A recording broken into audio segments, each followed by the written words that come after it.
We should be actually using all that money that we are collecting. How do we improve on the different sectors that we are spending on so that it can actually have the impact that we want? How do we prioritize what makes more sense to spend on in a given period before another sector? And I really hope, however much it was super helpful, that in future discussions and in future conferences like this one, we could have time to deep dive into those issues which are more on the spending side. And also have more information on the different tools, the different techniques that are available that the ECA could help the different countries with, to be able to understand how we can really master that issue. We started in Central Africa by training all our countries, trying to help them understand the benefit of actually embracing this new concept of natural capital accounting. From that one, we had the piloting cases in Gabon and Cameroon. We've been able to introduce them not only on the tools and method of rebasing of natural capital accounting, but also how this can be used in terms of basing the GDP and then bring it to the debate on financing and expanding the GDP of the country. In most of our countries, the national accounts are very strong and well developed. But when it goes to environment statistics and social statistics, you have issues. So we have helped Cameroon develop this first stage, and then we move in terms of trying to capture the contribution of the natural capital to GDP and then launch this debate on the link with financing. On issues of taxation, we have already the UN Tax Convention, and there is a need to also strengthen international cooperation, curb illicit financial flows, and reduce tax evasion and profit sharing. The resources that are lost to illicit financial flows is more than 2.5 times what Africa receives a year in official development assistance. So it's a huge opportunity, and we need to make sure that it's utilized.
Can I call the meeting to order? Can we all take our seats so that we can start our side event?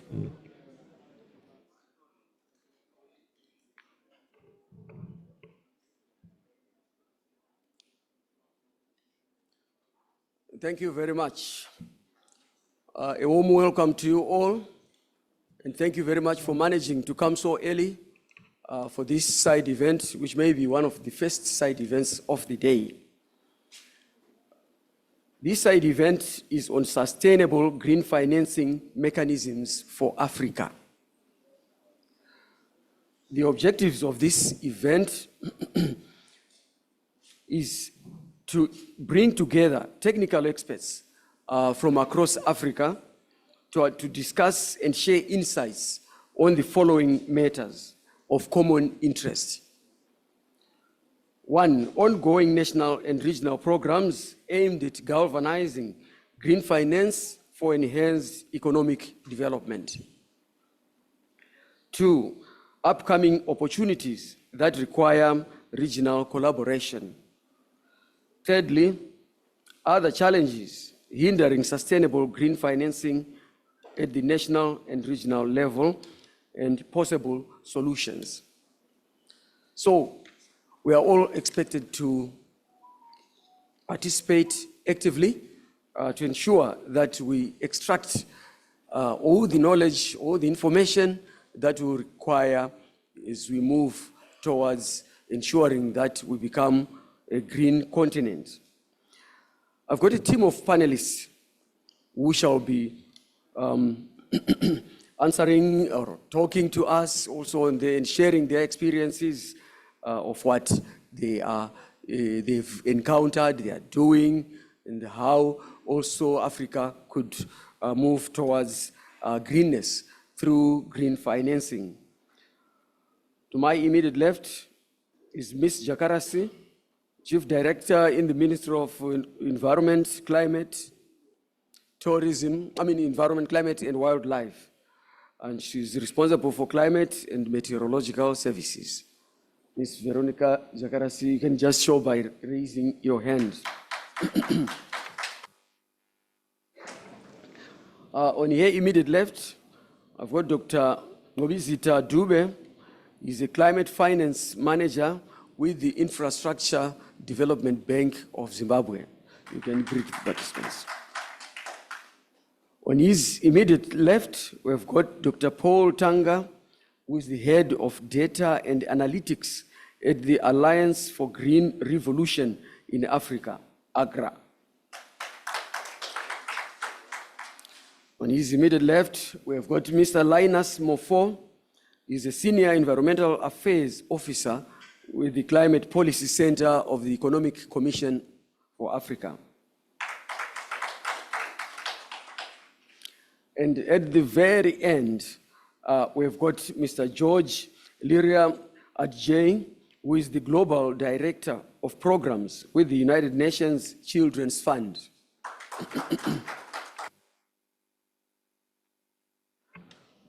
Thank you very much, and thank you so much, panelists, for managing to come.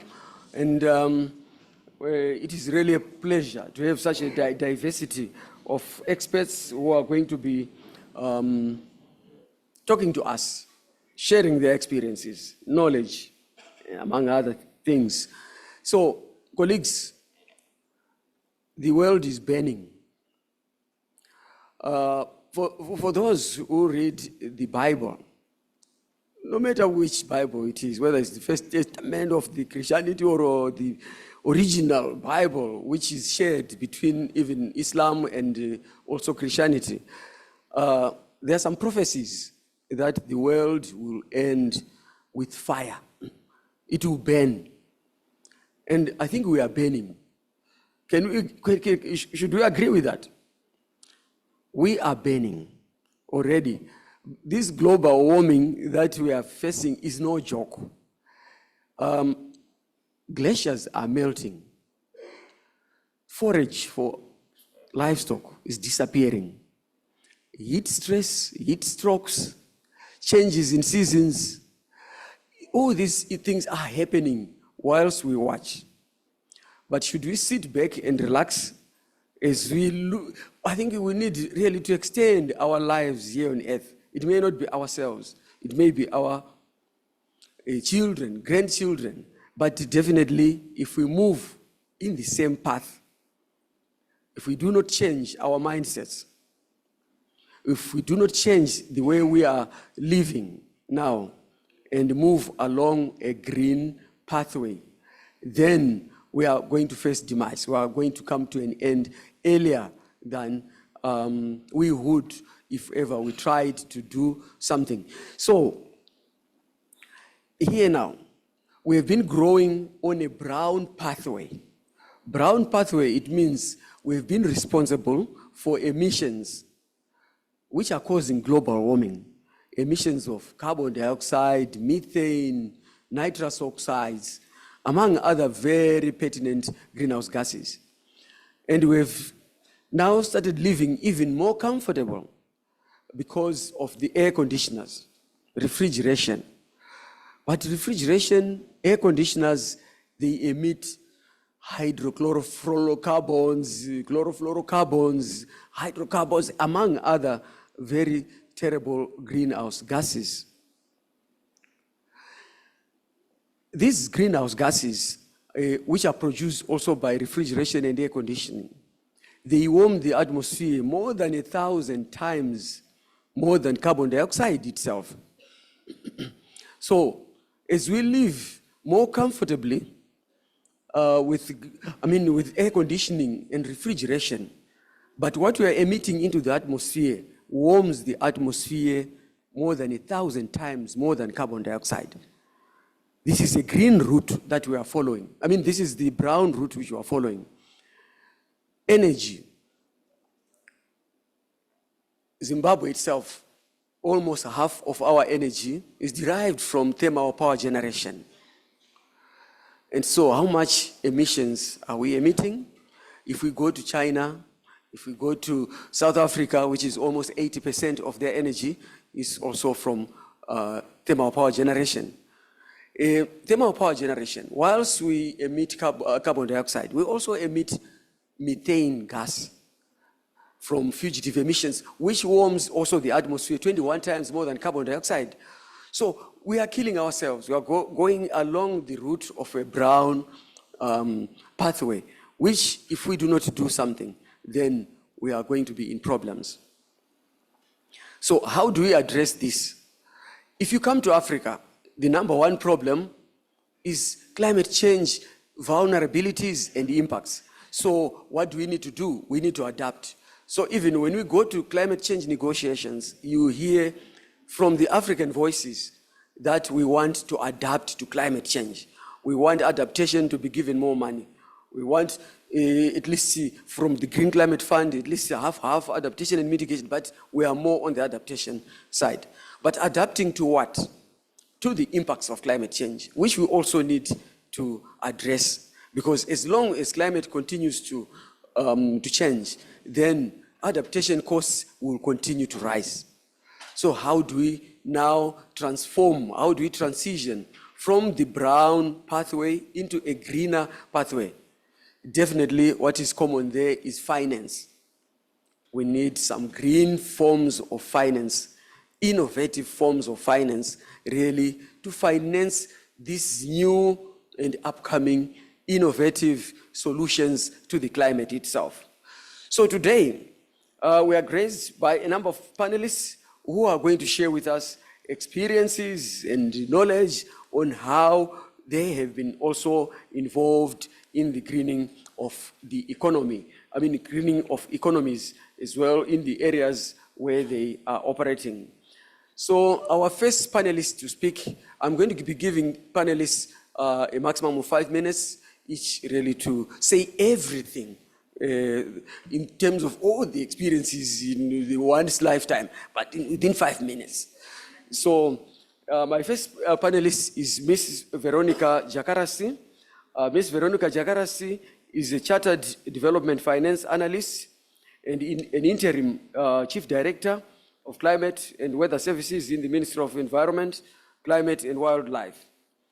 She is the former Head of Finance at Africa Enterprise Challenge Fund in Kenya, with 15 years of experience in sustainability, climate finance and diplomacy, thought leadership, financial literacy, and natural capital management. She led the establishment of the Climate Change Department in Zimbabwe and served as a manager of climate finance and sustainability at the Infrastructure Development Bank of Zimbabwe, and effectively led the bank's accreditation to the Green Climate Fund. So Veronica is the lead negotiator on mitigation for the Africa Group of Negotiators under the Global Climate Negotiations, and she leads the Group of 77 in China on gender and climate change issues. She has authored different academic papers on climate finance, gender, and disaster management. Veronica serves on different national and regional boards and is the current board chair of the Forestry Commission of Zimbabwe. I made one mistake. I didn't introduce myself. I'm not selfish, right? My name is Washington Jagat. I'm the director responsible for climate change management department here in Zimbabwe, and I'm the vice board chair of the Radiation Protection Authority of Zimbabwe and the Nuclear Security. Thank you. That's where I can end. I'm also a lead negotiator in the Africa Group of Negotiators, and I lead the negotiations team for Zimbabwe to the International Climate Change Forum. So, Veronica, I've got one question for you. Given the increase in other resources, maybe first and foremost, you tell us, what is green financing? What do you understand by green financing? And given the increase in other resources available to developing countries for adaptation and mitigation through the multilateral development banks and bilateral arrangements, how can Africa shape the model to attract sustainable green finance? Yes, I'll give you the floor. Thank you very much, Director of Ceremonies, Mr. Shakata. He was actually my lecturer and my boss, so I appreciate. In terms of green financing, we are basically focusing on financing that supports environmental, I'll call it environmental tagging, where we are supporting investments that are environmentally friendly. And some of these investments will look at your renewable energy technologies, energy efficiency, climate smart agriculture, green infrastructure development. So that is the whole essence of green financing. And it also focuses, it can also be within the climate financing space, where it then also speaks to the elements of low carbon development and adaptation tagging as well. So in terms of the role of the Africa in attracting green financing, I think one of the first things that is very important is around developing quality policy and regulatory frameworks, and also setting clear targets around the sustainable projects that the countries intend to develop. And these can look at targets around energy development, especially in line with the outcomes of COP28, where countries have been called upon to be ambitious in their energy development pathways. And most African countries felt that the decision was not very geographically balanced because it was in the broader context. But I think this is the time then when Africa can set leadership in its setting of targets in the renewable energy development space, because then that will bring commitments and communicate to the international market that this is the direction that we want to take as a continent. Secondly, what is important is around understanding that African countries are already doing a lot when it comes to climate. So, countries are already investing in adaptation. If you look at what is happening right now in Zimbabwe, Zambia, Malawi, they are already in a drought due to an El Nino. And governments will not sit down and look. They will have to take action. And they will need to use their own domestic budgets to address such issues, which are also as a result of climate change. So we need to capacitate the ministries of finance to be able to take the resources that are then channeled into the adaptation and mitigation spaces, so that they can then be supported as major co-financing to leverage international financing to support sustainable and low carbon development projects. And why is budget taking and domestic financial resource mobilization very important? I'll give a case study of East Asia and the Pacific.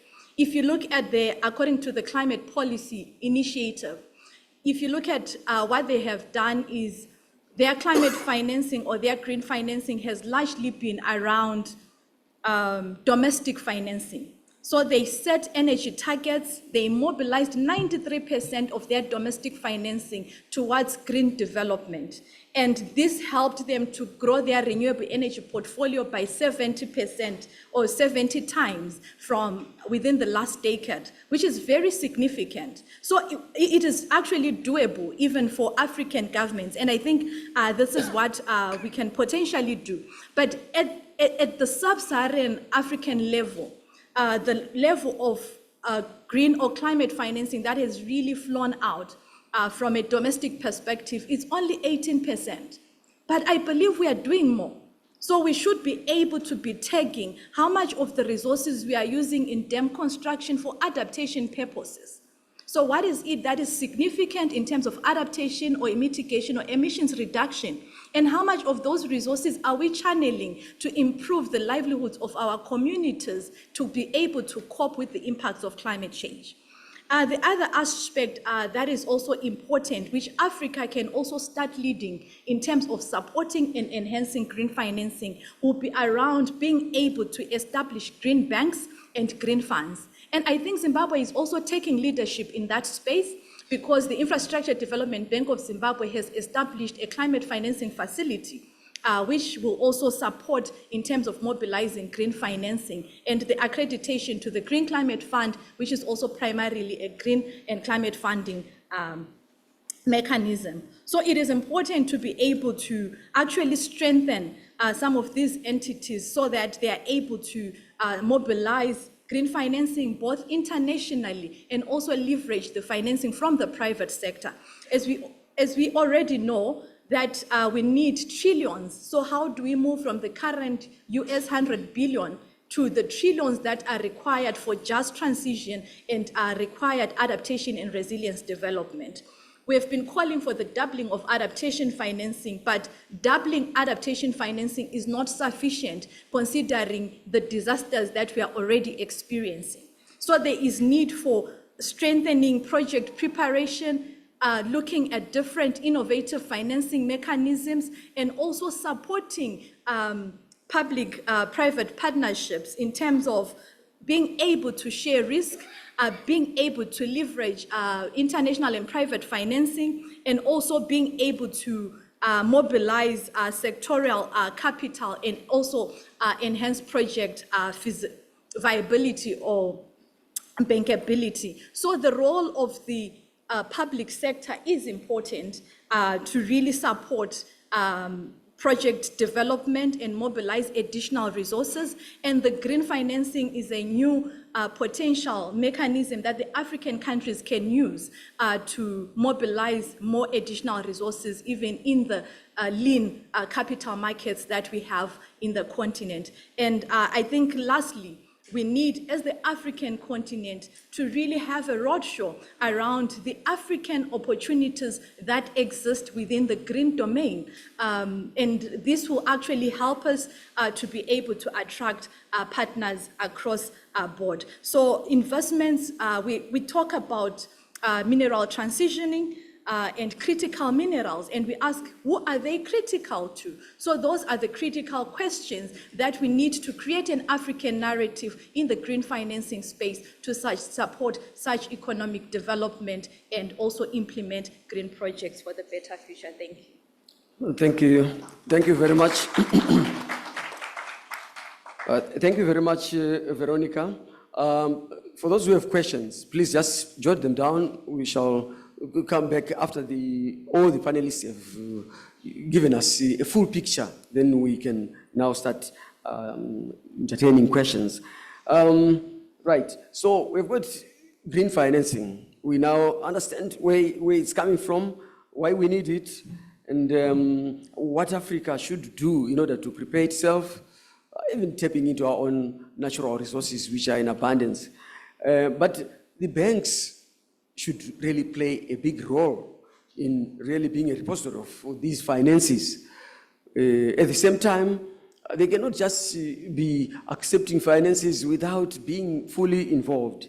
So we are going to hear from Dr. Dube from the Infrastructure Development Bank of Zimbabwe, his views about how the banks can play a role in mobilizing green finance and what challenges have been faced by banks in mobilizing and administering green finance.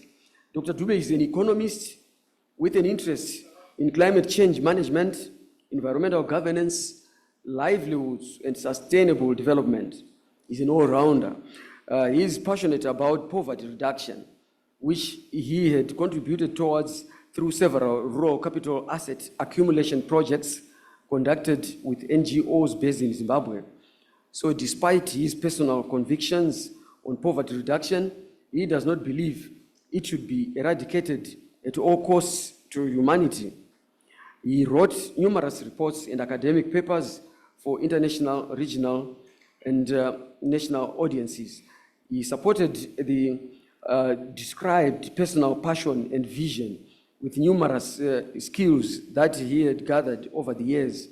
Dr. Dube holds a PhD in economics, Master of Science in Agricultural Economics, and an agricultural economics degree at bachelor's level. He currently leads the Climate Finance and Sustainability Division in the Infrastructure Development Bank of Zimbabwe. So, Dr. Dube, your views, please. Thank you very much, Director. So, here representing the banks in a debate discussing the environment and issues related to climate. Some people always argue that it's interesting to hear a banker discussing environmental protection, given that the banks are, and the idea of capitalism and greed has been heavily involved in destroying the environment. So should really the banks be the place where we should be getting the solution? Then we end up saying, but the group of humans who are on the planet now, the only thing they understand is finance and money. So they will not respond to anything unless you talk money. So despite the fact that money could have been the challenge that got us here, we are again trying to use it as a probable solution to get us out of the problem. So we know that if we do not put the dollar signs, you are not going to respond. So it becomes very important, therefore, to bring the banks into play. So how, therefore, can the financial institutions be involved, and what is it that they can do in the space of climate finance? So first of all, the banks need to get involved. We are very happy that the IDBZ has been involved. The IDBZ in Zimbabwe is currently set up a climate finance facility, and we hope that this facility is going to be utilized to support small to medium projects that deal in green spaces. But it should not only be development banks that we see in such spaces. We should start seeing the retail commercial banks also getting involved. We should start seeing them understanding the green space. And one of the first places to start, Director, is first of all, demonstrating and showing the business case for green projects. How do we show that it is possible to actually derive and see rewards in green projects? Most of the time, the private sector does not get involved because they are not yet sure and do not understand how it is possible to realize profits and rewards from getting involved in green projects. The second part is coming up with innovative de-risking mechanisms. Naturally, green projects and projects that touch on climate change management are usually viewed as risky. They're not understood very well. So it is necessary to come up with innovative methods that reduce the risk of such projects. This could involve banks coming together, pooling resources to identify particular grants from multilateral funds that could be used to extend the concessionality of loans, the duration of loans, so that more people get involved in supporting different types of green projects. We also need to start considering innovative financing mechanisms within the banks. These would include instruments such as green bonds, and we could also start seeing localized carbon markets develop within country, also on continent. As it is, we do not have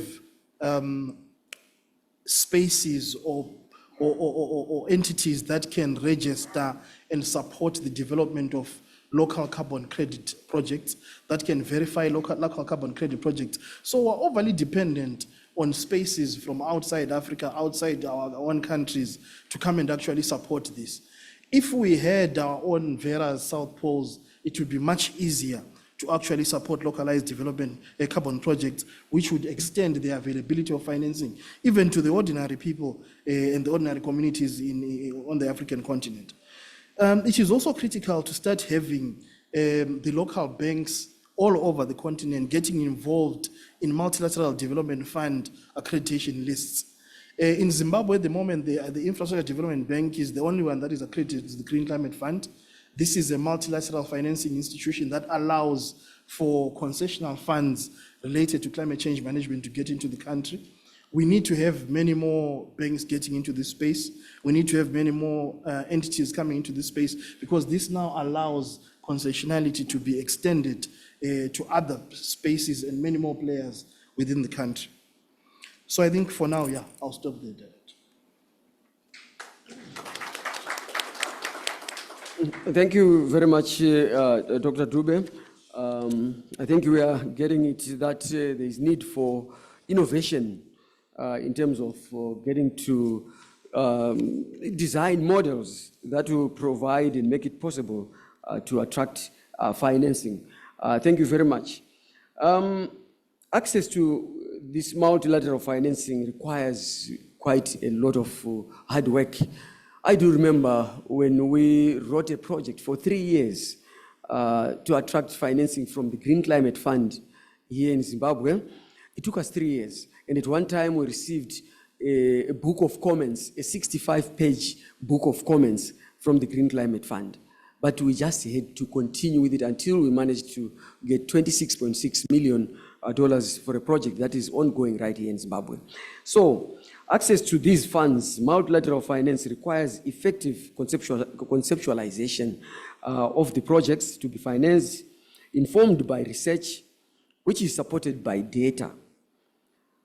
In your view, Dr. Paul Tangata, does Africa have the requisite data and in the right format to build a convincing picture, a convincing story of our requirements for green financing? So Dr. Tangata is the head of data and analytics at Alliance for Green Revolution Africa.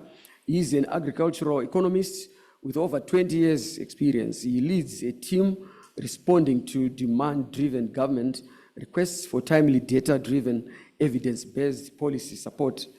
So the team provides data consolidation and translation advisory services to ensure policies are anchored in evidence for actionable recommendation. Paul is a Malawian national and holds a PhD from the University of Florida. So Paul, your experiences. Thanks, Chair.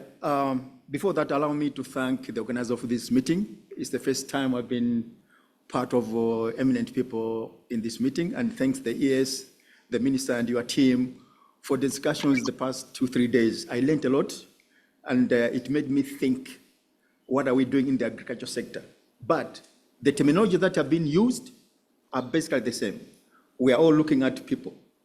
That's the most important factor in this discussion. Allow me to say we have about 280 million Africans malnourished now, 280 million. And from the discussion yesterday, I was happy to hear what Africa is buying, importing. Our import bill as of last 2021 was $50 billion US dollars, $50 billion US dollars. And you know what? We are importing 4 crops: maize, rice, soya, and wheat. These 4 crops, Zimbabwe can grow it. I'm giving an example. Basically, any African country can grow it, meaning there is a market within Africa. But we want to trade with other countries, not Africans. And then there are logistical issues. So 4 crops, and these 4 crops are taking up 34 billion. Why should we allow that? I'm asking this because I'm talking to people who hold the money, who make decisions on agriculture. We can develop projects to give to you, but then you are the ones who decide whether this is going to head. Now, if we go to climate finance, and the ES yesterday mentioned something that was interesting. Let's not worry about the definitions, the clarification. It's about climate change. Greening is about climate change. How do we deal with it? We have a problem on our midst. I'm based in Kenya. When I was coming in Kenya, there was almost a month without rains. I came here, I was told, oh, it just rained 2 days ago. So you can see that irrespective of our environment differences, we are being affected by the same thing. Now, 2021, globally, financing to climate-related issues, green finance, was about 232 billion US dollars. 232 billion globally. And if you look at it, if we go into granulation, you find that Africa is not really a part of that. But out of that, over 60% was in debt. Just about a quarter equity. Can we reverse that the other way around?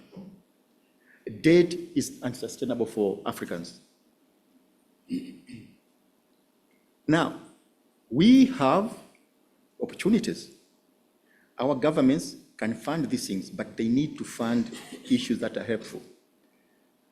And you find that out of that 632 million, 3/4 of it went to mitigation. But if you remember the last COP28, we are talking of adaptation and loss and damage. Can we also reverse that? That we need to be looking at adaptation more and loss and damage than mitigation itself. We have tried this mitigation from Kyoto Protocol. We have done some work. I don't know where the targets were reached, but now we're in COP28, we'll be going to COP29. What is it that you can do? You are the guys with the money. How do we advise us who are in the other sectors of agriculture? In the sector of agriculture, we are no longer talking of food security. We are talking of agri-food systems because it is encompassing. It involves education, gender, nutrition, finance, environment. Everybody has to come together. So Africa has potential. 4 crops, remember, we are importing 4 crops, which we can grow. I've been to most African countries, and these 4 crops can be grown in Africa. We don't have to import. And we are talking of corridors. India has a food corridor with Dubai and Israel. And yesterday, there was talk of if we continue building roads, which are good, I'm not saying they're not good, but then the emissions go up.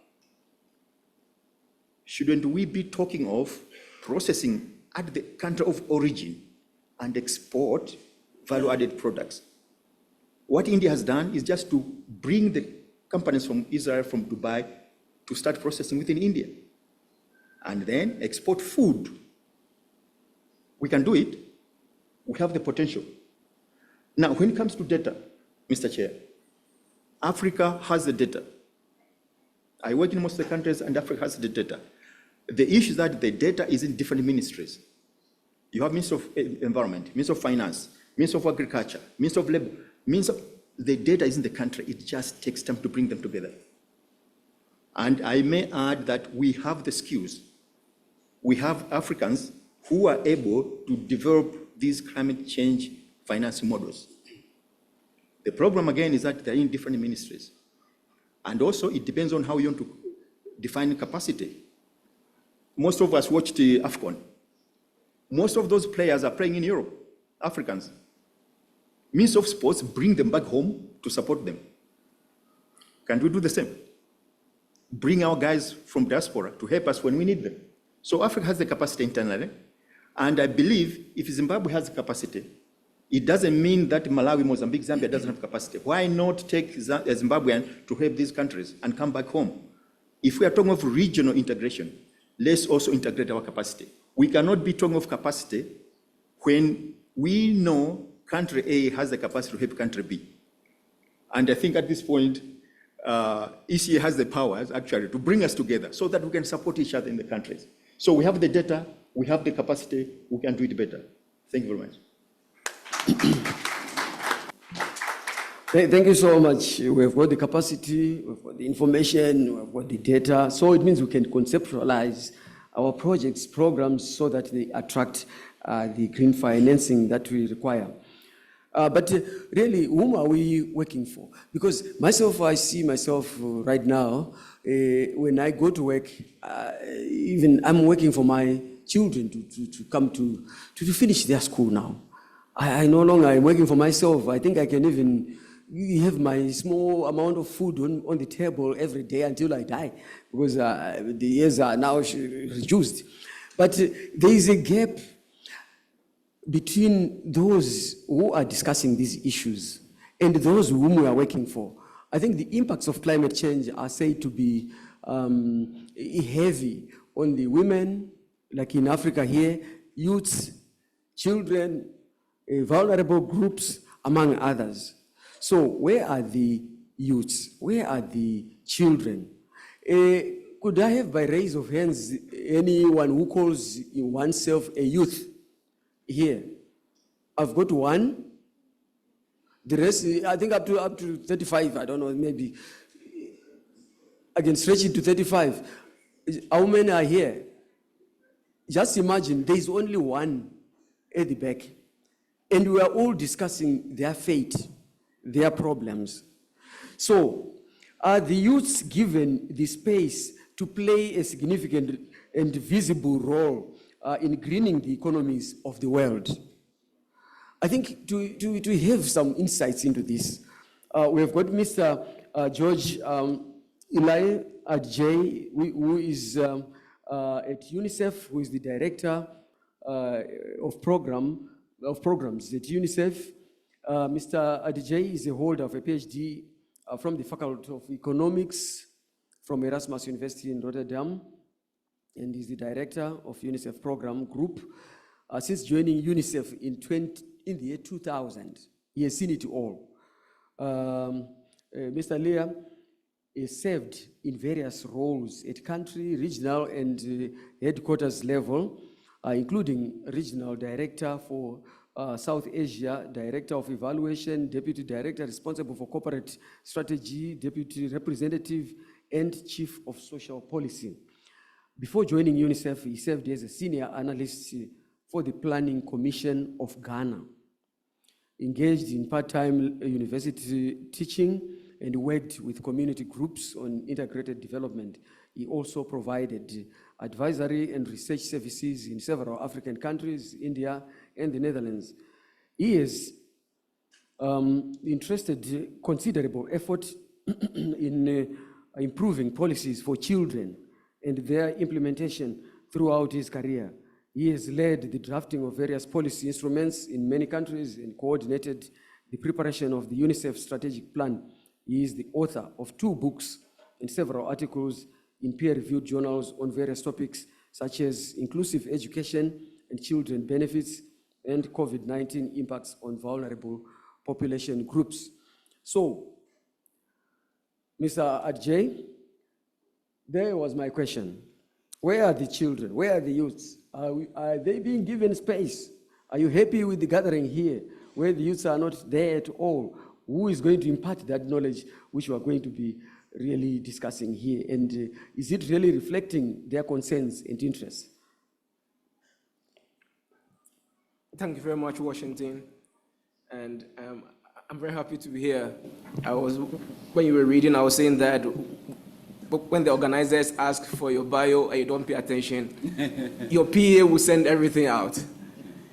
But thank you for the introduction. I come from UNICEF, from the United Nations, so I'm sure you'll not be surprised if I talk about issues that affect people directly, issues that affect children directly. Let me recognize the increasing role and strength of the Africa Group in the climate negotiations. Washington, you and your colleagues made an impact at COP28.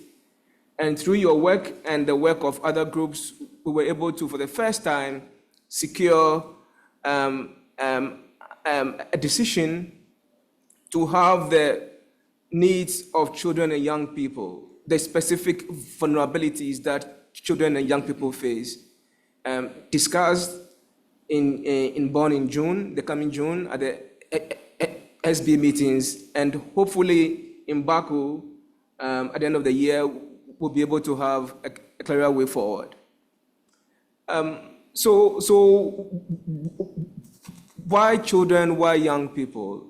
In Africa alone, our continent, we have about 700 million people below the age of 18. We have about between 850 and 900 million people below the age of 25. So if we are talking about children and young people, we're not talking about people who just receive a service, who just receive advice, who are nurtured, who are just, no, we're talking about people who constitute more than half of the continent's population. And their needs are clear. And their needs are mostly the bread and butter issues. But these bread and butter issues are what constitute progress for our nations on the continent. They ask that their needs should be incorporated in plans, in budgets, in discussions. They ask that they participate in such conversations. And I'm glad, Washington, that you asked about how many of us in this room are below the age of 18, apart from myself. And we said how many are below the age of 25. I think we saw only one hand. And perhaps if I may ask, how many are below the age of 30? We might see a couple more. About a year and a half ago, there was a major flood in a part of the world. It was so devastating that it was on the news for about 2.5 weeks. That flood has been assessed as climate-induced. It covered a third of the country. It's not in Africa. I know Africa, we've had our share of very severe floods. But I'm talking about a country in South Asia, Pakistan. I'm sure you all saw it in the news. So it covered a third of the country. I had to go into Pakistan to go and see what was happening. I had the fortunate experience of driving through where the flood had hit first and following it. And in fact, up to now, there are parts of the country still underwater. Okay. What happens when a climate-induced disaster occurs is this. Your clinics go down, okay? Children had to be delivered. Imagine a pregnant woman, and the clinic is underwater for weeks. What happens? The schools were closed for a long time, for a very long time. Farms were underwater for a very long time. Water points were underwater. So that led to increases in diarrhea. All of a sudden, parts of the country that had eradicated malaria started having malaria again. All of a sudden, there were many more unemployed young people in the streets. So when we are talking about the impacts of climate, it's like that. And we've seen it all over our continent as well. Our work together with UNDP and others show that we are moving to a crisis level in some parts of the continent regarding the availability of water. The water levels in some parts are going down. We've undertaken extensive mapping of groundwater mapping. We have seen that the malaria belt is expanding. We have seen that the consequences of all these on pneumonia, on diarrhea, is there. So children, young people mean that looking at things that affect all of us. At times we see them as people who receive a service, and these do not affect us. So as we are here discussing agriculture, we are discussing infrastructure, big things. We have to do them in ways that benefit our people. And for a continent, it is more than half. What do children and young people want when it comes to green finance, plans for the green economy, and so on? We did a bit of polling around the continent, and I want to share a few views. Climate education. Our children have to do things in a different way so they can cope with the crisis, and so they can also contribute when they grow up.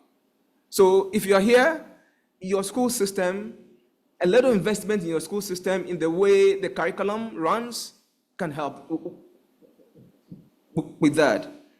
They're asking for green skills and opportunities. It's a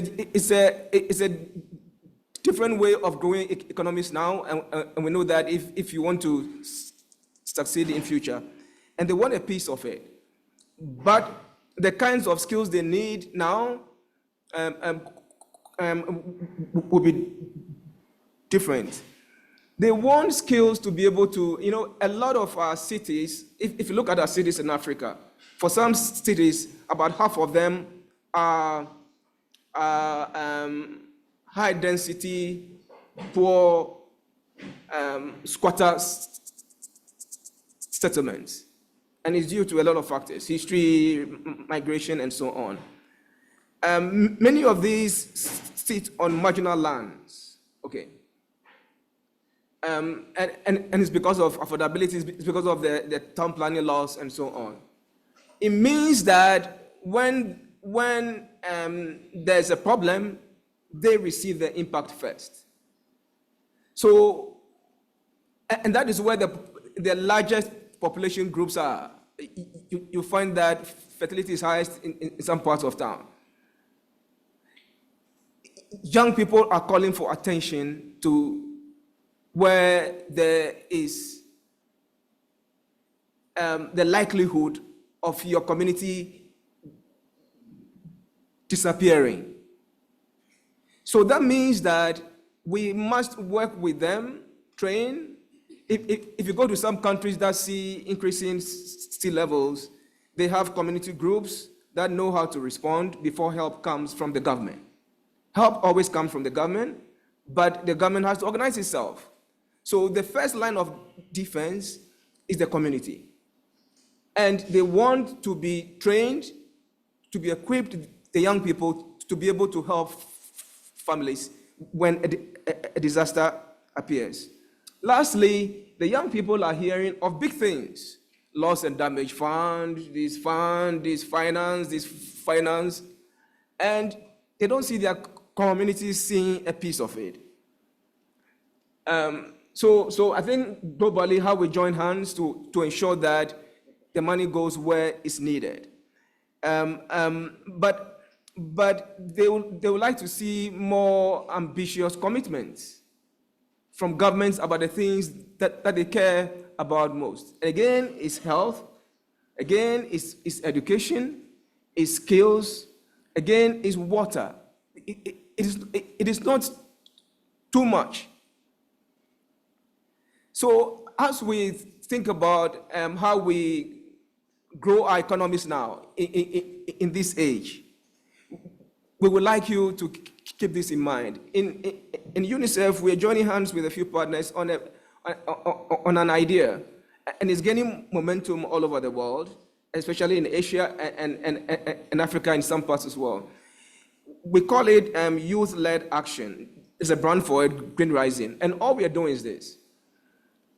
Young people, and there are many of them who are engaged, but might be unemployed or underemployed, okay? So getting them to be the leaders in 4 things only. One is planting of trees. Planting of trees and taking care of the trees. 2 is water conservation. These are things that you can be helped to do quite easily. Young people mobilize them, and they start learning about leadership through it and responsibility through it. Water conservation. 3 is taking care of plastics around. They are involved in it massively, just moving around and doing it. And 4 is learning new skills by being attached to either companies, smaller enterprises, and so on. I'm sure in every country on the continent, we can work with young people to identify the top 3 things that they can be mobilized for. I'm glad Honorable Professor Nkubi is here. I'm glad my senior brother, Dr. Gatete, is here. These are simple things that the young people are asking for. Again, it's not too much. But the consequence is that we will have more diseases if we don't act. The consequences are that schooling is not effective, and they don't have the skills to help transform our economies. The consequences are that water management, water availability goes down, and it leads to problems, it leads to tensions, it leads to conflicts, and we can see in parts of our continent. So again, anytime you remember the issue about a child or young people, remember that it's about the bread and butter issues. And remember that your investment can have an impact on them. And remember that they would like to join in being part of a solution. And investments that go into these areas help us build a stronger and more resilient economy. I think I'll pause here. Thank you very much. Quite interesting indeed. And I see the issues of education, green skills, opportunities coming on board. So, myself, when I'm talking to our colleagues here in UNICEF, colleagues here in Zimbabwe, I've said for 2024, what we want to see are the programs, projects that will aim at bridging the gap between the elderly and the youth. Because at times it so happens, spontaneously. Like now, we just don't see the youth. It's not that it's by design or what. It's just what is there. And that's what we need to address here in Zimbabwe to ensure that wherever we are, it's just obvious that youth will be there inside, embedded, so that we do not talk solutions for them, some of which may not be what they are, and perhaps their vision as well, because they've got a vision which may differ from ourselves, because we grew up without internet, without phones, but for them, they are now broader in terms of thinking and mind. So we need really to incorporate them as much as possible, wherever we are, in whatever we do. And we notice that the United Nations Framework Convention on Climate Change is now recognizing the youths. Yes, we participated in that campaign, and we've heard about loss and damage, which is very critical, which requires data. We've heard about the green climate finance, the vulnerabilities, the impacts, and so forth. So, are the climate change negotiations at the moment with respect to green financing, green pathways, are they doing justice to that? So, I've got Mr. Linus Mofo, who is going to address in the issue of the climate change negotiations, whether they are doing justice to all what we've been talking about, because all these revolve really around the globe trying to find a solution to ensure that we adapt, we reduce the rate at which climate is changing, and we save the planet for our future generations. Linus, I know you are a very senior person in these issues to do with also negotiations, and you have been in this game for quite some time. Linus is a senior environmental affairs officer at the Africa Climate Policy Center of the United Nations Economic Commission for Africa, where he leads the portfolio of work on energy infrastructure and climate change with emphasis on climate resilience. Clean energy. Climate resilience is adaptation. Clean energy transition is mitigation. Climate finance, it's central. Sustainable infrastructure development, greening Africa's transformation, integrated assessments of implementation of SDGs and the Paris Agreement to see their policy coherence, among other areas. So, Linus, the Paris Agreement, the Climate Change Convention, and the Paris Agreement, Climate Change Convention, and even the Kyoto Protocol, which in principle came to an end in 2020, focus very strongly on green transition. One way or the other, they are talking about emission reductions to save the planet from climate change. From your view, are the climate change negotiations doing enough towards this cause? Please. Thank you. Thank you very much, Washington. Excellencies, ladies and gentlemen, good morning. Thank you for inviting me to be part of this important conversation. Washington, you mentioned about negotiations, negotiating climate change. Why should we be negotiating climate change, right? Now, the fundamental principle, as you rightly say, is the United Nations Framework Convention on Climate Change, which focuses on bringing in international cooperation to stabilize greenhouse gases in the atmosphere, and do so in ways that ensure the right to sustainable development and poverty eradication. But why are we, so the Kyoto Protocol and the Paris Agreement are instruments of that convention. But if I could be allowed, Excellencies, ladies and gentlemen, to step back a little bit, go back to secondary school physics. Those of you who know about Newton's second law, right? Force equals to the rate of change of momentum. Momentum is mass times velocity. If you're driving your car at 70 kilometers per hour and you brake, so you come to zero, the change in momentum is the mass of times the velocity change, which is 70 minus 0, which is 70. The rate of change is what matters, right?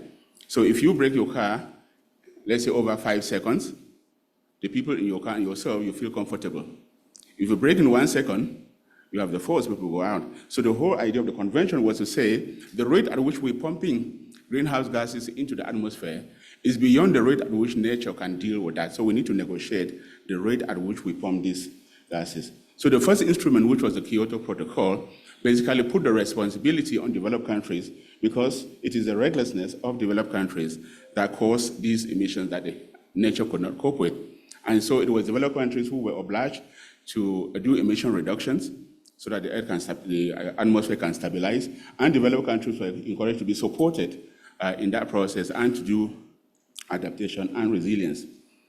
The Doha Amendment of the Kyoto Protocol, so the first commitment period of the Kyoto Protocol was 2008 to 2012, and the Doha Amendment was supposed to take it to 2020, but it was never ratified to that level. Then we went up to the next instrument, which was the Paris Agreement in 2015, and leading up to that, countries were asked to submit what were called intended nationally determined contributions. What did you intend to do? So now, instead of the responsibility being only on developed countries to do these emission reductions and stabilize the atmosphere, the responsibility was for everybody. But nobody was forced to do anything. You were asked to say, what do you plan to do as this process? So there were intended nationally determined contributions. So many countries, especially in Africa, did it in a rush. And many countries in Africa were doing it believing that the more ambitious you were, the more money you were going to get, right? So they submitted the intended nationally determined contributions, signed the Paris Agreement, Now, this is the most wonderful agreement because it came into force so quickly. It was planned to come into force in 2020 after the second commitment period of the Kyoto Protocol. But countries move so fast to ratify the Paris Agreement. And when you ratify the Paris Agreement with your INDCs, they become NDCs, Nationally Determined Contribution. That is your commitment. So you cannot go back. So the only way forward is to either maintain that level of ambition or you're encouraged to go forward. So African countries submitted NDCs that require about 3 trillion of investment to happen, right? And of course, those NDCs now, some of them are conditional on the availability of climate finance, and some are unconditional, i.e. countries say that we will implement these actions with or without climate finance money. But those unconditional commitments are very small, only about 10%. So we're talking about 300 billion that countries say they can mobilize to do climate action in Africa. And the remaining 2.5 or so trillion has to be implemented based on the availability of climate finance. But even that 300 billion, where is it going to come from? Countries are stressed. Countries have got reduced fiscal space because there are other big issues coming. So then the question is, how can we then support countries to mobilize the resources that are needed? It can only come from the private sector. But as we all know, the private sector will go for things that bring profit, right? And that is why at the Economic Commission for Africa, we came up with something called the SDG 7 initiative, because bankability, i.e. things that can make profit, would mainly typically be things that relate to energy in the mitigation dimension, Washington, right? So we came up with the SDG 7 initiative to say, okay, since you cannot reduce your ambition in the Paris Agreement because you are committed, you then need to increase your unconditional actions by making more bankable projects. So we created this thing based on 3 pillars of sustainability. So the entry point is that you have to commit to climate action, to sustainability. You have to, the second pillar is governance. You have to commit as a country to address the policy and regulatory barriers to investment so that the private sector investments can come. So you have to ensure that there's policy coherence, there's policy certainty, and so on. And you started Washington by talking about the Bible. So you know, it's written in the scripture that seek ye first the kingdom and all this shall be. So we believe in this initiative that if you address the issue of sustainability, if you address the issue of governance, in principle, the finance should come. So the third pillar is finance, right? So this is the only way we can be able to get countries under the Paris Agreement to be able to mobilize the finance because public money is not there. So we just came back from COP28, and there was a lot of jubilation that the loss and damage fund was operationalized, which is fine, but we also recall that the loss and damage, the Paris Agreement is a binding and non-binding agreement. There are clauses that are binding, some are non-binding. Loss and damage is not a binding thing, it is a recognition in the Paris Agreement. So the funds, whatever they are, we just need to find ways of how we best make use of those. But we need to think of other instruments, and there's a lot of interest now on carbon credits. You know, in the first instrument, the Kyoto Protocol, the mechanism was the CDM, the Clean Development Mechanism, where people were encouraged to do projects in developing countries, and projects that actually show additionality of the reduction of credits, and then those credits, once certified, can be traded into the European emission trading system. But Africa came in very late in that process, so we missed out on that. Now we are in the new instrument, Paris Agreement, and Article 6 is the instrument that we need to use it, but it is not yet fully agreed yet. The guidebook has been done, the guiding principles, but the operationalization is not yet there. Article 6 has 3 components that we can use to mobilize this financing to do these investments. Article 6.2, which is based on what you call cooperative activities for internationally transferable mitigation outcomes, INMOs, which means one country can say, we committed that we'll reduce our emissions by this amount, we've done actions, and we now have more emissions reduction than we need. We can sign an agreement with another party to trade, to sell those emissions to them. Article 6.4 is basically a new way of doing the CDM. So you can do projects in countries, gain carbon credits. But we have to remember that a carbon credit means that there has to be a reduction in emissions. There has to be additionality. So therefore, buying forests is not a carbon credit. But being able to plant trees in otherwise irrigated land and ensure that those trees grow and continue to stay there is a carbon credit. we can do that. Or we have to go for technology, where you can do more renewable energy projects, you can do energy efficiency projects, and it was good that in COP28, countries agreed that they should triple the amount of renewable energy and double energy efficiency. Doing those things where you can show additionality, i.e. that if not for that project, those emissions would not have happened, that can generate carbon credit that can then be traded to do that. But so we have the possibilities. We are now close to getting Article 6 sorted out. And then, of course, there's also Article 6.8, which is based on, it is a non-market mechanism. So the only market mechanisms are 6.2 and 6.4. But 6.8 say that two countries can cooperate to do things that will result to emission reduction credits. But beyond that, we also need to think about how can we, okay, we talk about energy investments before. We know that Africa has the least energized region globally. And we say that we need more investments in agriculture, in energy, in all of these spaces. But at the same time, we say that Africa is the most impacted region globally. So if we're going to bring money from the private sector to invest in this region, saying that Africa is the most impacted by climate change, then those investments could become stranded, right? So we now need to ensure that we are able to support our countries with the tools and capacities that can enable them to integrate climate resilience in this area. That is why, again, at the Economic Commission for Africa, with the African Union Commission, the World Bank, and with support from the Nordic Development Fund, we developed something called the Africa Climate Resilient Investment Facility, saying that we can create tools and build capacities in countries to say that if you want to invest in a project, you can add a bit more money, make it climate resilient, and then that gives you a resilience dividend, i.e. you ensure that that investment will perform both in today's and tomorrow's climate. And we have also worked with the AUD and NEPAD. You said we have a big program for infrastructure on the continent. How do we ensure that we can attract finance? And therefore, we need to be able to support AUD and NEPAD to be able to integrate climate resilience in those projects so that you can build more confidence so that investors can invest in it. And then, of course, we also have the possibility of doing green bonds, which is also possible through our SDG 7 initiative. We were able to support local currency green bond of 3 billion rand in South Africa to support renewables. But that is a local currency, 3 billion rand in South Africa. How can we do the same to support in other countries that are perceived as more challenging? I think these are the big areas where we now need to work. Green bonds, of course, are good, but they're also challenging because it's what they call use of proceeds and so on. And we don't know if our countries have the capacities to be able to go through that onerous process.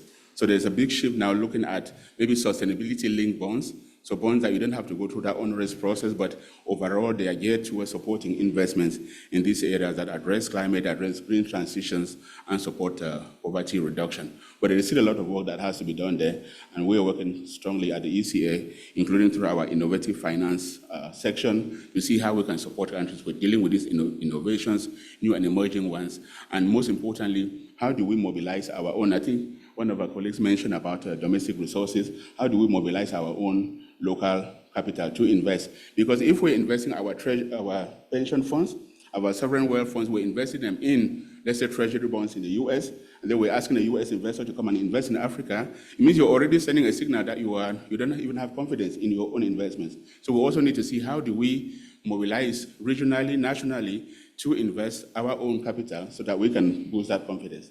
I see I've taken so much time, but thank you very much, Washington.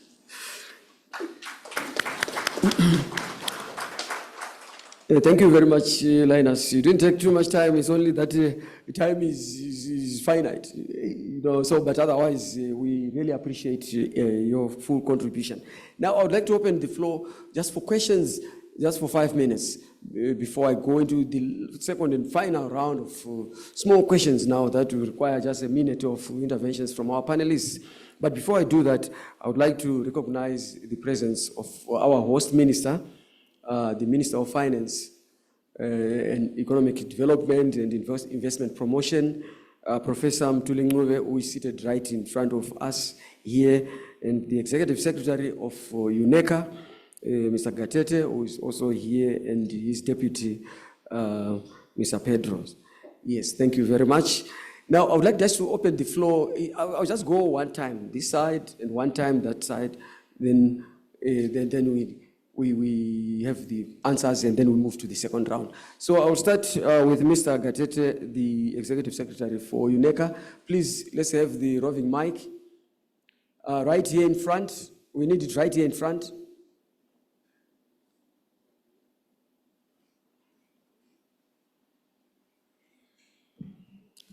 Yes, sir. Yeah, thank you very much, moderator, and thank you very much, Honorable Minister. I really wanted, I'm just standing up not as ECA, but as someone who really worked for government. And I've been watching the whole presentations, and I felt as someone who has been in the government, who are we talking to? Because usually the work of climate is done by ministries, and they have the staff. And sometimes we need to simplify what we say so that everybody can be able to understand, because at the end of the day, it's not the panelists, it's not the experts who are going to run our governments. It's the people in the ministries. And sometimes we use these kind of terms, which sometimes they don't understand, and we needed to simplify them. Because the whole issue is, climate is very important. Someone explained that, you have droughts, you have heavy rainfall, you have other effects, we have all seen it. And what the ministries do, now, how do you differentiate two things? Number one, you need to do the preparation ahead of time to make sure that the impact of any climate is not significant. And then you have to look at a country and say, which areas are usually affected by this kind of climate? One, it's agriculture. Is it drought? Is it heavy rainfall, floods? The second one is infrastructure. The third one is housing. And then the first thing that you do is, how do you plan to prevent? What do you need to do to prepare yourself so that once there is an impact, it's not very heavy? And then I'm just looking for a word how to say it. The whole planning of preparation, what to do when it happens, what to do afterwards to create resilience so that in the future you can be able to handle this whole situation. And then you have to think of, what can we do for ourselves without any help? Using your own institutions as government, using the private sector, using other partners that you have. They are all agencies, UN donors, and everybody. What can you do without help from outside? Then that one where you have the potential to do, where you have the capacity to do, you don't need to wait. You just move ahead. It can be something simple like tree planting, like dealing with sewage systems, like dealing with early warning systems that you create the capacity for the farmers, like irrigation, like other things. And then you can really work out on a plan on what you need to do without needing outside help. And then you chart out, what do we need from outside? What you need from outside, mainly, there are two things. It's money, it's capacity. And that money, whether you call it green, whether you call it blue, whether you call it any names, it's money that you need to make sure that you put in that space, which is going to help the country that everything that you have built up is not affected, is not taking you back. Instead, you can continue to sustain now moving forward. So sometimes when you use the blue economy, the blue funds, the green what, this and that, you find some people, they don't say it. But I wonder when, for example, you talk about national determined contribution, how many people in the room here have mastered it and they know how it works? So what I'm appealing is that we say things looking at the policymaker who is seated, someone in the Ministry of Environment, someone in the Ministry of Finance, someone in the Ministry of so and so. These are the people who do it. It's not us who are standing here. But how do we simplify it in such a way that a country can have it in a very simple way and understands what we are talking about, and also how do we carry them along to get this money, whichever name you call it. But we know all the sources of money.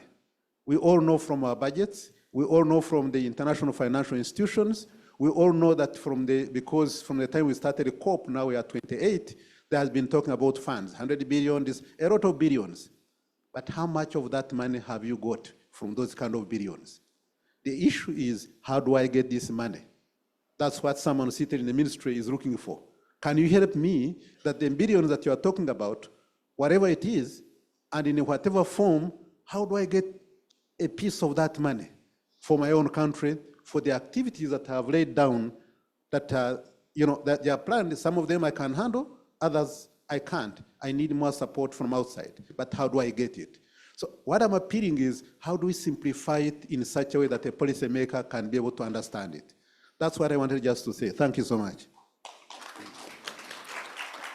Thank you. Thank you very much. Yes, Honorable Minister. Yes. I see I'm next. Thank you very much. Good morning. I thank the panelists for their contributions. I've just got a question for Lionel Smofo. You mentioned something that really caught my attention, which is the issuance of a renewable energy bond in South Africa. Do you have details as to how that was structured? Who was the promoter? How was it enhanced? Was there a guarantee on it? What was the typical investor in that bond instrument? I'm very, very curious indeed. Thank you. Thank you very much, Honorable Minister. Another question, this side. Let's go to the other side, right at the back. We just take two, right at the back. Yes. Yeah, we have seen your hand, so it will come to you. Good morning, from the only youth in the room. Okay, so I'm gonna try and be quick. My name is Ropa Fadzo. I am the startup Bay. I work at Elevate Trust. I am a young person, as stated. And the first thing really is to say, I'm not okay that I'm the only person in the room. I'm not okay because this is not the first room I've been in, and I've been the only young person. And I actually got here on a 15-hour bus.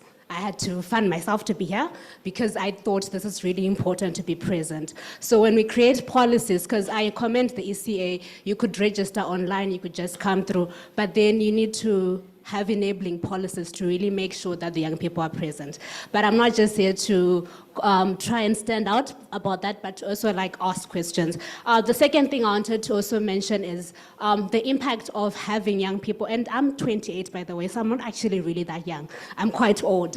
In your houses, right, when your youngest child says, I only eat Cerevita or I only eat Kellogg's, that becomes a rule of the house. Now imagine the power you would have if you taught climate action, climate issues, these terms we're learning today, to a very young person. Imagine how much impact you'll be putting in young people. We need to start thinking of education in that way to our young people. At Elevate Trust, we've got something called the Young and Green Club, where we're teaching awareness at a very young age. We're teaching innovation at a very young age, and I'm very excited to talk to anyone really about it and see how we implement it. Thirdly, I wanted to also mention on the issue of, so I'm a lawyer by profession. I just do work in the startup space because that's my passion, and I'm doing my master's at the University of Cape Town. Plant breeders' rights. We need to include technology and also the idea of plant breeders' rights as we're talking about sustainable actions towards climate change, because this is something that the First Order started implementing and it's not spoken about so much, and I as an IP lawyer am quite concerned about that. And maybe just to understand how far are we with promoting that in place. I think let's have... so thank you. Others can also pick it up from there. I think we take one question per person. Please, the next one, just one question, straight to the point, and then we have the last question here, the last two questions from here. Thank you, sir. Just in less than 30 seconds. Thank you, moderator. I just wanted to ask, I think Linus spoke about the realization that we actually need to mobilize more of private sector financing, and it did allude to the three pillars, bankability, sustainability, and governance, whether we are actually doing enough to promote those pillars. We also spoke about the need to attract diaspora. I think these are some of the issues that they actually look at. Even if you look at local investors, are we doing enough to actually perhaps make those three pillars a core aspect of our discussions? Thank you. Thank you very much. Let's come to the front. We have just two questions here.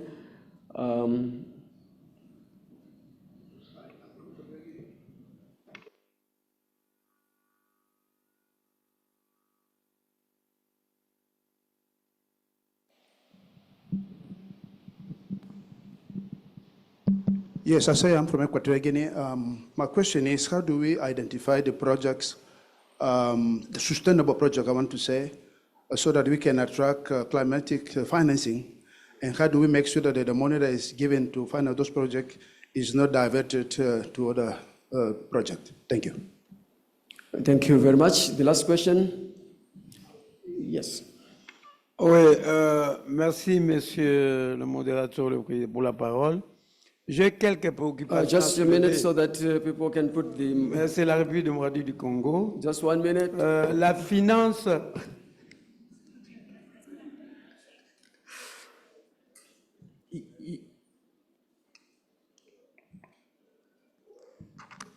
Yeah, so let's have headphones on for those who do not understand French. Right, thank you very much. You can proceed, sir. Oui, monsieur le modérateur, sans pour autant entrer dans les détails, à notre humble avis, la finance carbone peut donner aux pays africains les ressources nécessaires pour en atténuer les effets et s'adapter. En fait, la finance verte, c'est un nouveau système financier durable qui peut assurer un avenir neutre en carbone à la planète entière. Mais j'ai ces 3 questions à poser. La première préoccupation,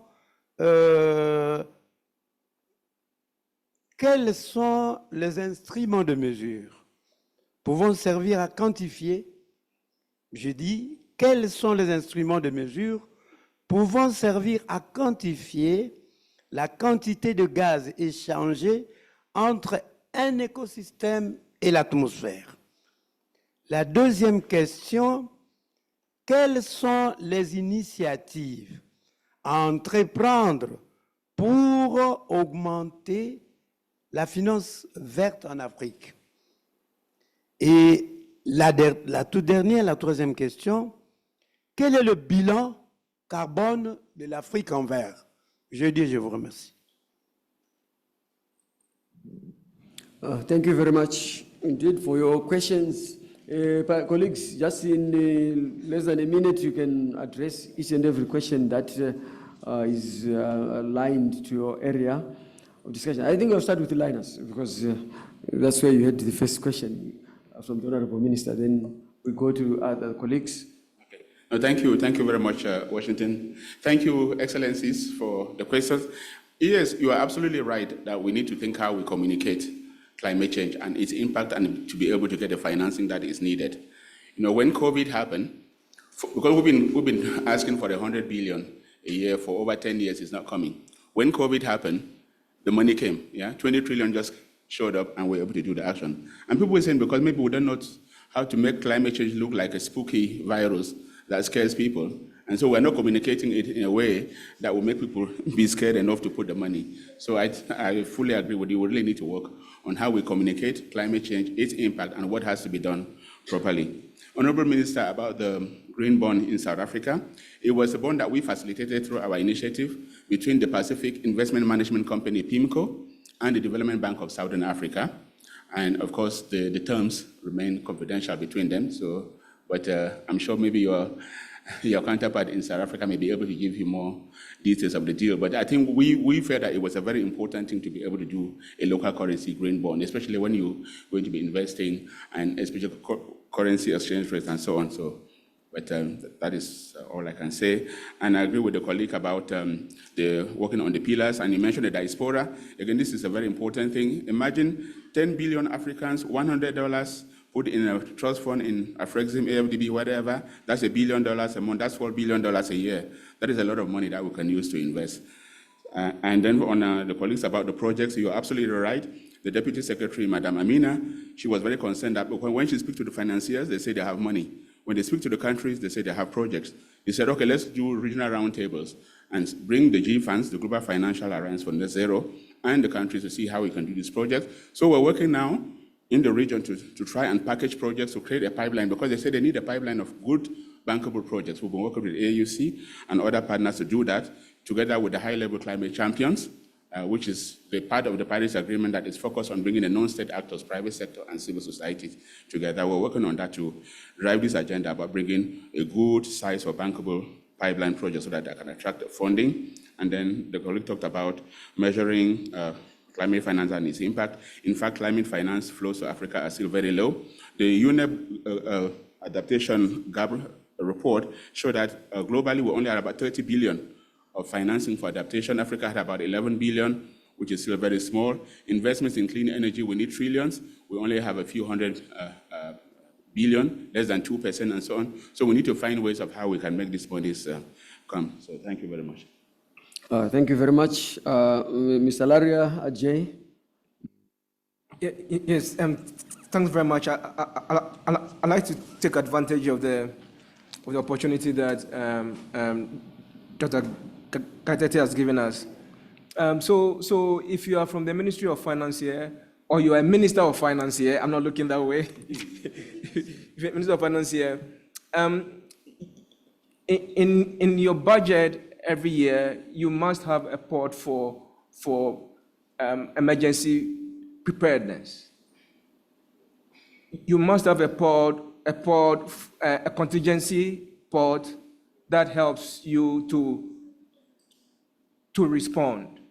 And not just at the Ministry of Finance level, usually at the level of the counties or local government.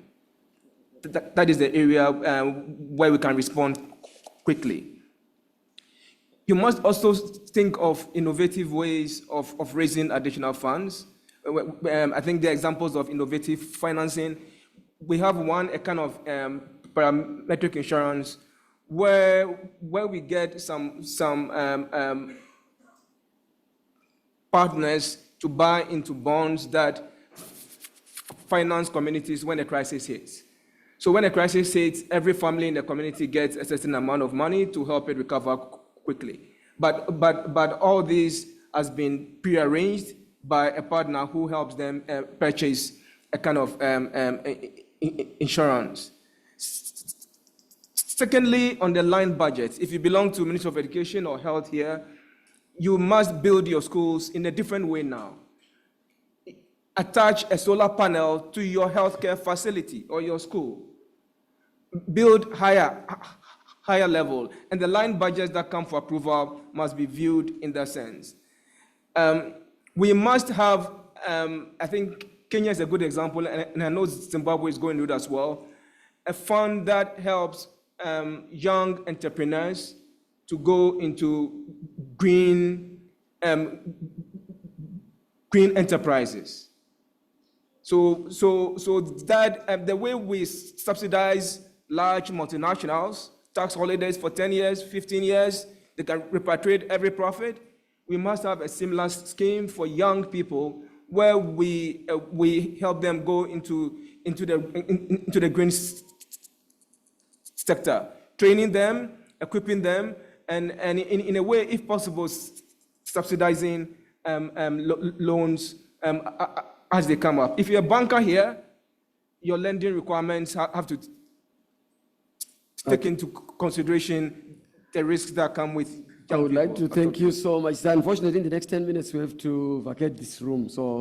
And we have been given an extra 10 minutes, so it's just 8 minutes now. So maybe I would just be rushing you briefly. Linus, yes, something I really apologize because the youth person said they were marginalized. The UN says leave no one behind. And then when I answered the questions, I did not touch on the issue of youth innovation. Then I saw our Deputy Executive Secretary and Chief Economist working, and I know that this is something that she's very passionate about, and I just wanted to assure the youth that youth innovation and entrepreneurship are key because Africa has got very entrepreneurial, innovative young people, but the challenge is how do we get private sector to invest in their innovation to scale it up? So I do apologize, but I'm sorry I missed to address that issue. And thank you, Madam ES, because you make me to remember that this is a very important thing that you try to promote as well. So. Okay, thank you very much. Any last words, Mr. Paul Tangata, and your message maybe on how Africa can strengthen data? And please, just in about less than a minute. Yeah, quickly. I will pick up from the ES again. I mean, he's saying that we have to be able to simplify things, and that's very critical. It has taken me time to understand the importance of Ministry of Finance and Treasury. What I've learned over time is that whatever project in a country is come from agriculture, environment, education, has to end at the desk of the Minister of Finance, because he or she is the last person to advise the government. So I'm sure we are talking to the right people here that we need to work at a multi-sector approach. Basically, involve all the ministries when it comes to developing green finance projects. This is very critical. And as I said previously, we have the data, we have the skills, but more importantly, Africa should look at the hotspots for crop production, increased productivity. We have countries, we have GIS maps that shows us what we can grow where, and we should be able to do that. Lastly, the youth, very critical, and I'm happy to have a side discussion with the lady there so that I can maybe highlight what my organization is doing on the youth. Thanks very much. Thank you very much indeed. Dr. Dube, your last words with respect to how we could move forward with the development finance along the lines of green financing, just in less than a minute.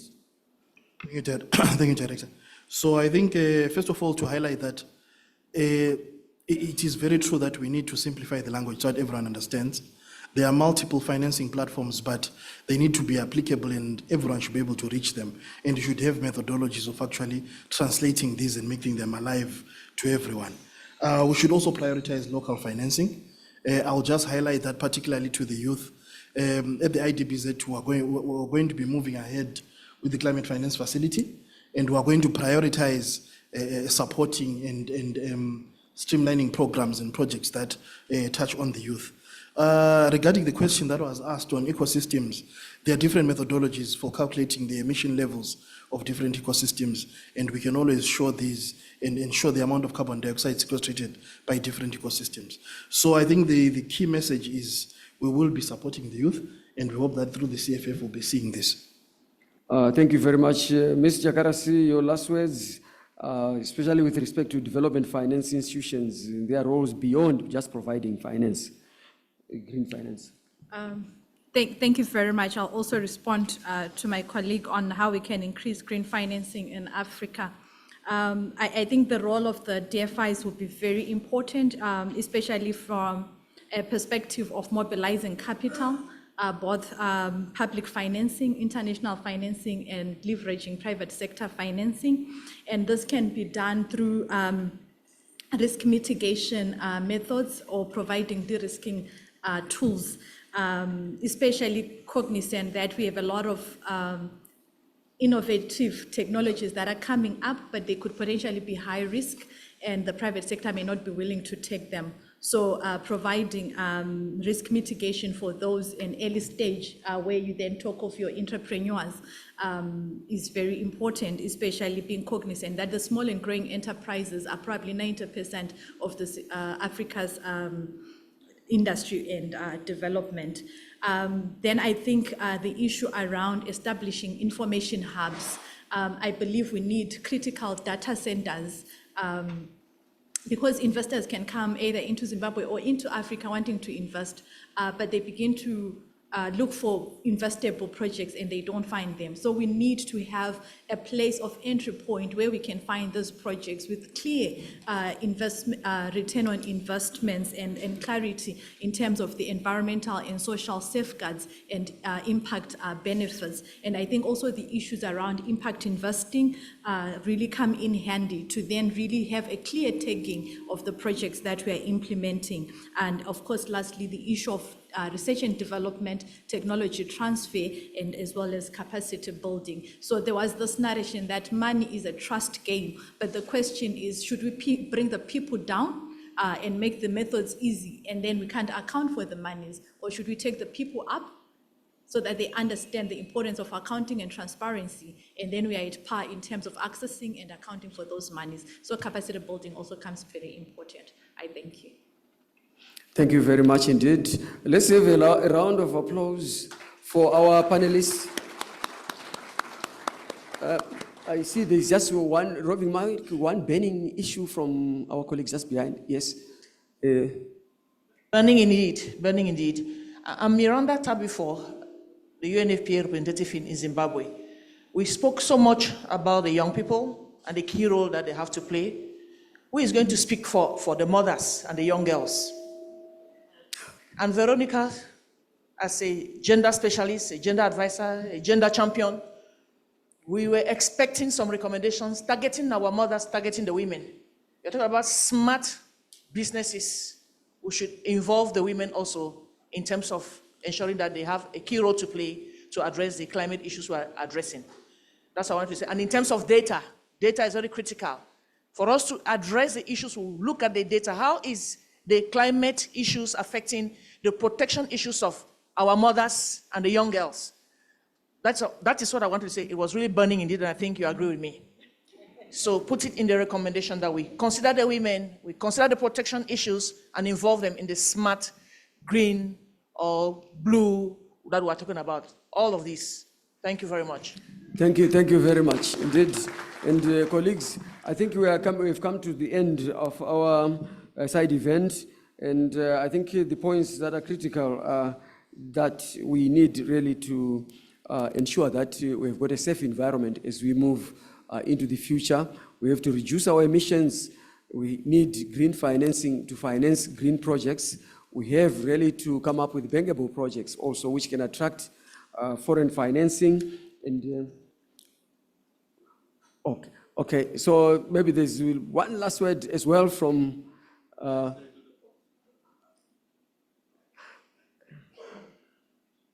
just the roving mic, please. Unfortunately, we still have to have another 1 more minute beyond our time. Thank you very much to be very indulgent. I will be very straight to the point.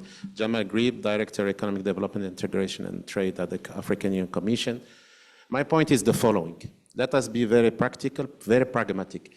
First of all, we have a tool called GIS that can really foresee the issues of climate change. So we know, we take some data backward and we can project. This is one.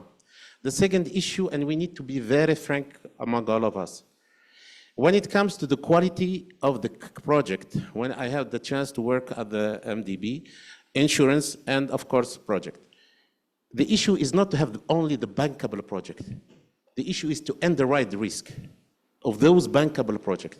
And I can tell you, out of 20 bankable projects, usually we go for 1 or 2, 3 maximum projects to be funded under the climate change, whatever is issues. So we want really to be very, very honest among all of us. It's not that whatever you provide as bankable project, that you feel it's a bankable from your point of view, that the MDB or the GCF or whatever will take it as really a project that will be really implemented. It's an issue really. When I talk about the underwriting of the risk, what does it mean? The risk of the country, the risk of solvency of the country, the risk of sectoral risks. There are several risks that are taken. And those insurance and reinsurance, they are the ones who are taking those, offload their risk on their balance sheet. So we need next time maybe to have really very proactive really interaction session, really to bring those providers of the risk and the reinsurance relate to the climate finance. This is from one side, the financier from the other side, and the policymakers in the between. But really, I'm talking this because I have been involved, deeply involved, and I can do this is the reality. And so those who says, oh, it's only just we go and the bankable. It's not only bankable project. I still insist underwriting the risk. You need to underwrite. You need really to tell that those who are financier, even there is a risk, this is the way we are going to mitigate the risks. And thank you very much. Thank you very much. Finally, I can't summarize it any further. I think I would like to thank you all for coming and to assure Mr. Gatete that I think as we move forward, the language has to be, to ensure that the language is not too, climate only or whichever field, but it's really simplified to the right levels. And the Honorable Minister, I think some aspects of the answers to your question were provided, and IDBZ will take it up from here because they also have got that task of ensuring that we mobilize as much funding as possible. And so, colleagues, I would like to finally thank the Minister of Finance, and the Minister is here, and the team from Finance Ministry for organizing this side event, which really proved to be a very vibrant side event, and it needed much more time than what was provided. But we thank you so much, really, for bringing It was a full house, and it means green financing is very critical for us all in order to save the planet as we move into the future. I thank you. So the side event is closed. Thank you.